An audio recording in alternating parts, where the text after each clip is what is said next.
ठटो में ख़बर शामिल कंदासीं त जमपीर वेझो जाखरा बिरादरी के बिंदुरनि में झड़ो थी पियो आहे। फायरिंग दौरान एक ॼणो क़तल 5 ज़ख़्मी थी पिया आहिनि। ॻोठ बचल जाखरो में संगावती तकरार तां झड़े दौरान फायरिंग में मोहम्मद ख़ान पुट साईं बख़्श जाखरो मारिजी वियो। झड़े दौरान 5 ॼणा ज़ख़्मी थी पिया। इलाइक़ो जंग के मैदान में तब्दील थी वियो। इतला ते पुलिस वाक़े वारे हंधि पहुची वई। लाश ऐं ज़ख़्मी अस्पताल मुंतक़िल कया विया आहिनि।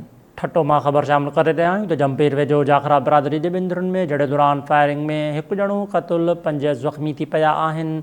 ॻोठ बचल जाखरो में संगावती तकरार तां झड़े दौरान फायरिंग में मोहम्मद ख़ान पुट साईं बख़्श जाखरो मारिजी वियो आहे। इन हवाले सां असां लाइन ते मौजूदु आहे ठटो मां महबूब बिरोही जी। महबूब, कहिड़ा तफ़सील आहिनि? जी, जमपीर के कोस्तानी इलाइक़े आंजणी मकान में ॻोठ बचल जाखरो में ही अफ़सोसनाक वाक़ियो पेश आयो आहे, जंहिंमें जाखरा बिरादरी के ॿिनि धुरियुनि में संगावती मामले तां झेड़ो थी पियो आहे।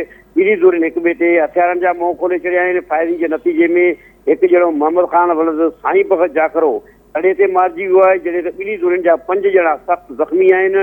अलाए को जंग जो मैदान बणिजी वियो आहे। जमपीर ऐं झिरक खां वधीक पुलिस नफ़री तलब कई वई आहे, जॾहिं त जमपीर थाणे जे SHO असलम गुगो तस्दीक कई आहे त एक ॼणो मारिजी वियो आहे, 5 ॼणा ज़ख़्मी थी पिया आहिनि। फोती जो लाश ज़ख़्मियुनि खे झिरक अस्पताल मुंतक़िल कयो पियो वञे, जॾहिं त वाक़े वारे हंध ते वधीक पुलिस नफ़री तलब कई वई आहे। DSP झिरक वाजिद सईम जी अॻुवाणी में उते पुलिस मौजूदु आहे त जीअं वधीक जेका खूनरेज़ी खे रोके सघिजे। अफ़सोसनाक वाक़ियो जमपीर जे वेझो कोस्तानी इलाइक़े आंजणी मकान जे ॻोठ बचल जाखरो में पेश आयो आहे, जंहिंमें संगावती तकरार तां जाखरा बिरादरी जे ॿिनि धुरियुनि में झेड़े खां पोइ हथियारनि जा मुंहुं खुली विया आहिनि ऐं एक ॼणो मारिजी वियो आहे, जॾहिं त 5 ॼणा ज़ख़्मी थी पिया आहिनि। ज़ख़्मियुनि मां 2 ॼणनि जी हालत गणती जोगी ॿुधाई पई वञे। जी ठीक है, वरी महिरबानी महबूब बिरोही तफ़सील ॾियण लाइ।